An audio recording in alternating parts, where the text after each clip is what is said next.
Listen, it's shocking. It's written about in the book of Revelation. Could it ever happen? The answer is, unfortunately, yes. Total population control. Bill Binney says that's what the National Security Agency wants. He should know. He was technical director of that agency and worked there for more than 30 years. He became one of their top analysts, perhaps the best code breaker in America, before he resigns because of their domestic spying programs. He's with us now from Washington. Bill, thank you so much for being with us. We're glad to see you. Well, thanks for having me, Pat. Look, how big is this apparatus of the NSA? We hear about it, but you know firsthand. Well, I think there are about 40,000 people working at Fort Meade at NSA headquarters, close to 40,000. And then they have facilities all around the world, plus a number of contractors also associated with, probably on the order of 100,000, I would think, to 200,000 that work for them directly. So it's a rather large operation. I mean, it's between $10 and $15 billion a year that they spend on it ever since 9/11. So that's, you know, quite a bit of money they're investing in it. How much data can they acquire? Is there any limit to it? Actually, the only limit is in terms of money, power, availability, and space to stack equipment to go and collect the material. Well, now, you've said that the ultimate goal is total population control. In a democracy, that is really scary business.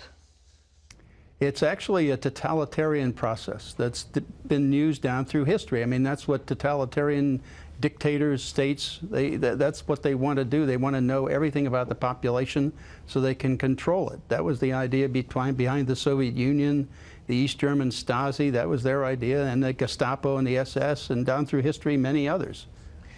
Is our stuff more powerful than those agencies you mentioned? Yeah, unfortunately it is. That's the real problem I see, is that the capacity is, when you're looking at electronic activity of individuals, like when you use a credit card, or when you make a phone call or email anybody on the internet, or do chatter on the internet, that can be monitored in near real time if they're necessary. Otherwise, they can capture it, collect it, store it, and then retroactively analyze it. So it's something that it provides the opportunity to monitor everybody in the country, in fact, most everybody in the world, in near real time throughout the day. And that's really 1984 on steroids, really. All right, now let's take Mrs. Joe Average living in Topeka, Kansas, and she goes to the store and buys something with a credit card. NSA's got that right then? They have electronic data. They'll collect financial transactions, sure. She calls her friend Myrtle down the street. That phone is monitored, that call? Not all of them, but a good many of them are recorded. Certainly all of the fact that she made that call is recorded and stored, and what we call graft, that is building relationships. That's one of the real problems here. This is a violation of your First Amendment rights. Under the Constitution, you have the right to assemble, free assembly, which means that it doesn't say you have the right to free assembly as long as the government knows about it, which is what's happening when the telecommunications companies turn over all their records of phone calls to and from with duration. That tells them everybody you're contacting, your whole social network on the phone, because it's a simple matter of doing a reverse lookup to see who that is that you're calling. Oh, you quit the agency because you said what they were doing is unconstitutional. That is clearly unconstitutional, but why does the government keep on doing it? That's the reason I've been able to, at least from what I can see in the public domain, is they're doing it for law enforcement worldwide. And actually the main users of this data are in fact the FBI and the Drug Enforcement Administration and other law enforcement agencies in the country. And they use this data to find criminal activity, and then they go arrest people based on this information. Then they have to do a parallel construction, which means they use normal policing techniques that they would be expected to use to find evidence that would justify and show probable cause for an arrest. Then they substitute that for the NSA data in the courts. In fact, that's one of the things that happened in challenging that process. Was one of the lawsuits was Amnesty International versus Clapper, and that made it to the Supreme Court. And the only way they got rid of that was to basically lie to the Supreme Court and say that, well, if anybody had any of this data used against them in the court of law or anything, that the defendants would be told. And that was simply a lie. Nobody has been told to date. All right. When I think of this, it's just horrible. But do they give this information to the IRS? That's the other problem. The Drug Enforcement Administration has a special unit, the Special Operations Division, the SOD, and that division is supposed to, its primary purpose is to look into the NSA data to find criminality and criminal activity. The members of that are the CIA, the NSA, the FBI, of course DEA, DHS, and the IRS. Now that means that the IRS has actually has access to all the data of the social networks of everybody in the country, because NSA builds those in the databases that they have from the billing data or the contact data that's provided by the telecommunications companies. So this in effect allows them, if they're interested in stopping anybody getting a 501c3 application in for tax exempt status for say someone in the Tea Party or the Occupy group or any religious group attempting to get 501c3 or tax exempt status, they could look into that mapped graphed relationships and see if you're a part of any organization that they perhaps want to stonewall or slow roll and prevent from becoming politically active. And that's what's been going on. They've had access to this data. And one person was testifying in the House and Judiciary Committee, I believe it was, about some of the questions they were being asked by the IRS. And one of the questions that was asked that gave me the idea that they were using this information was this one person was asked, what is their relationship with another person? It was a specific name. Well, the question I had was not what was their relationship, but how did the IRS know about that relationship?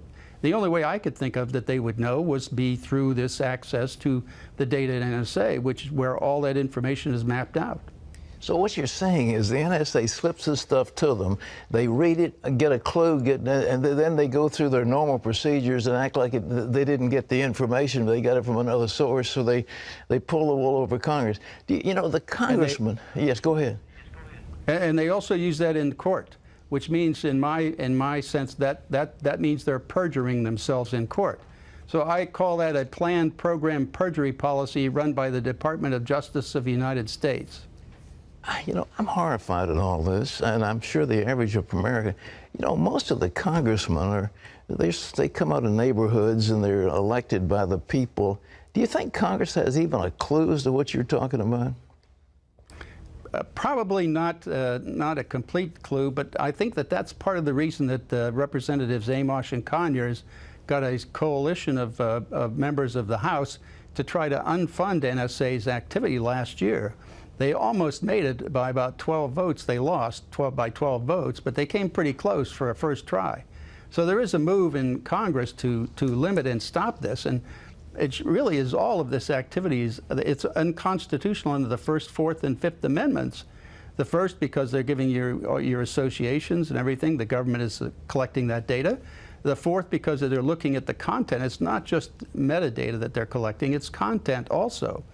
And the fifth, because they're using data that the content of data that you pass between your friends and neighbors, and use that against you in a court of law.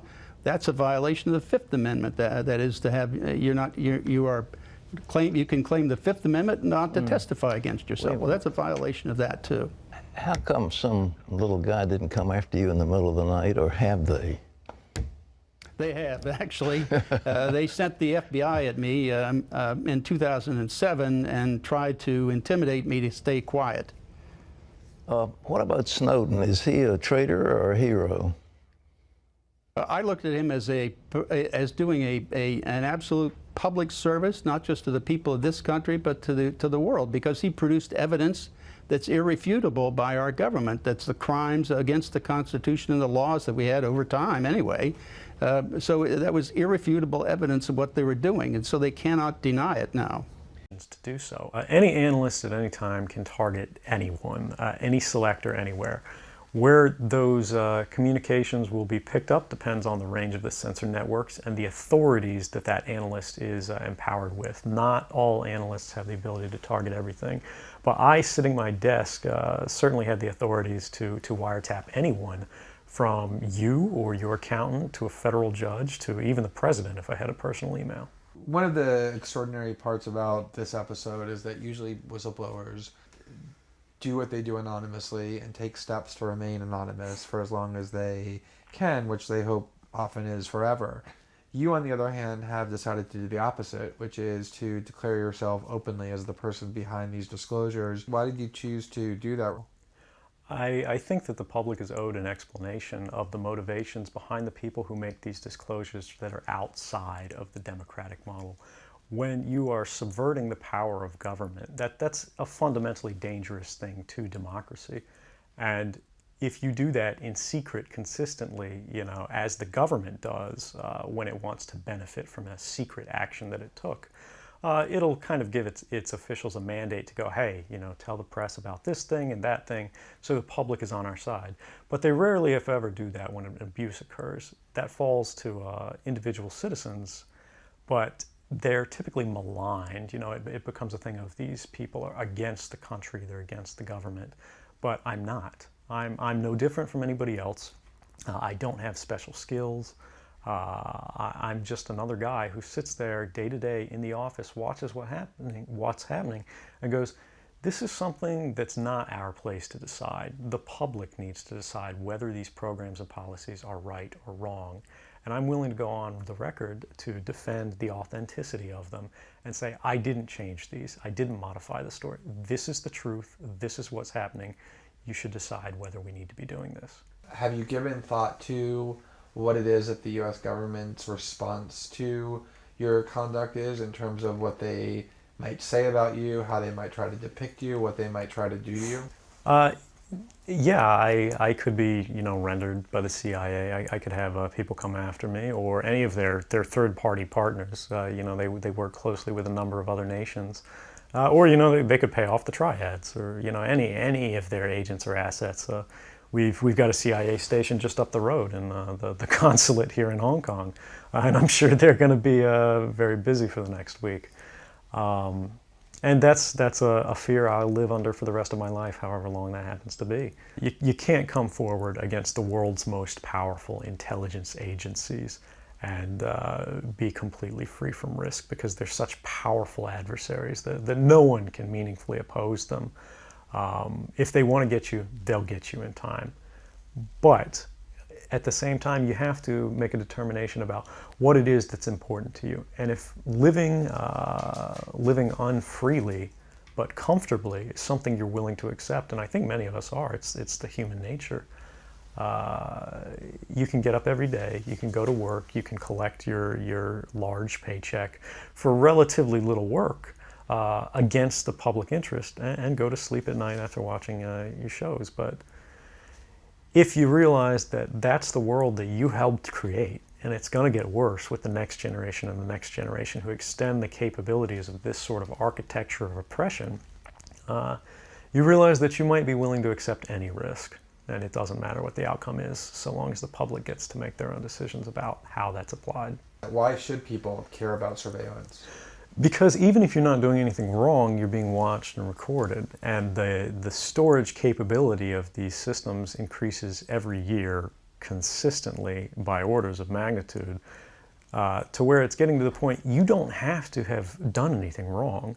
You simply have to eventually fall under suspicion from somebody, even by a wrong call.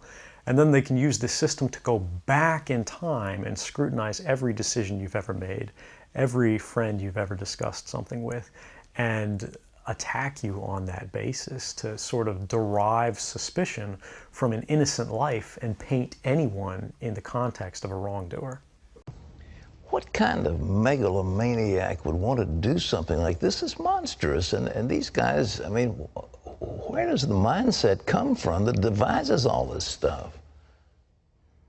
Well, that's what I objected to and why I left NSA early on back in 2001, because I saw this coming. I mean, I had worked the Soviet Union problem for almost 30 years, and it was very clear to me that in October of 2001, the NSA and the government, the U.S. government, started adopting the procedures and techniques and processes that the Soviet Union and the Stasi and all of the countries behind the Iron Curtain were using. So we were actually adopting their procedures. It was very clear to me that that was what was going on. All right, last question. The average person doesn't have a vestige of knowledge of what you're talking about. They just trust their government. What are we going to do as citizens? Well, you see, let me say something about that first. That's really the problem here in this country. You see, from what I see is we have not had a dictator in this country for almost since George III, for almost 240 years.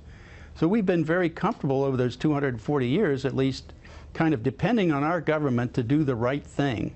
And that's what we've all been accustomed to them doing. That is, we trust them and have trusted them for a long time. And so we don't have that knowledge of what dictators and dictatorial processes are. But if you look at it, the Germans today are the ones who are really upset about this.